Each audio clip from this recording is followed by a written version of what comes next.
உயிருக்கு வந்து பாதியில விட்டுட்டு போற பழக்கம்லாம் எனக்கு கிடையாது. என்ன பொறுத்த வரைக்கும் இறங்கிட்டேன்னா ஜெயிக்கணும், ஜெயிச்சு ஆகணும். நான் கபடி விளையாடத்தான். வணக்கம் பார்ட்னர். இன்றைக்கி பார்க்க போகிற படம் ஸ்பெஷல் படம். இது சண்டே இல்லையா, அதில் ரொம்ப ஸ்பெஷல் படம். தமிழ் சினிமாவில் ஒரு முக்கியமான படம், ரீமேக்னு எப்படி தான் சொல்கிற படம்.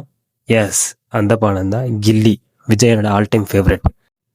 இந்த படம் விஜய் நான் கெரியரே நெக்ஸ்ட் லெவலில் கொண்டு போன படம். இந்த படம் ரீரிலீஸ்லேயே ஒரு ரெக்கார்டு பண்ண படம். இந்த ரெக்கார்டு உடைக்கிது நெக்ஸ்ட் பண்ணுறது ரொம்ப கஷ்டம்தான், அந்த மாதிரி ஒரு படம். பார்ட்னர், இந்த படம் ரசிக்காத அஜித் ஃபேனே கிடையாது. அஜித் சார் ஃபேன் எல்லாருமே இந்த படம் பிடிக்கும். பார்ட்னர், இந்த படம் விஜயனை சிஎம் ஆகிறதுக்கு முக்கியமாக இருக்கணும். ஏன்னா இந்த படம் மூலம் தான் குட்டீஸ் ஃபேன்ஸ் ஜாஸ்தியான விஜயனாக. அதே ஒரு முக்கியமான காரணம் சிஎம் ஆகிறதுக்கு. பார்ட்னர், இந்த படம் விஜயனா கொண்டு முக்கியமான படம். த்ரிஷாவுக்கும் ப்ளஸ் பிரகாஷ் ராஜருக்கும் ஒரு முக்கியமான படம் இந்த படம் தான். இந்த படம் தான் பெஸ்ட் வில்லன் ஆஃப் தமிழ் சினிமாவில் நம்ம செல்லம் பிரகாஷ் ராஜ் சாரோட ஆக்டிங் இருக்கும். இந்த படத்து மியூசிக் வித்யாசாகர், எல்லா பாட்டும் மை ஃபேவரட் பாட்டு தான் பார்ட்னர். குறிப்பாக அர்ஜுனர் வில்லு மை ஃபேவரட் சாங் பார்ட்னர். இவனுக்கு இவனே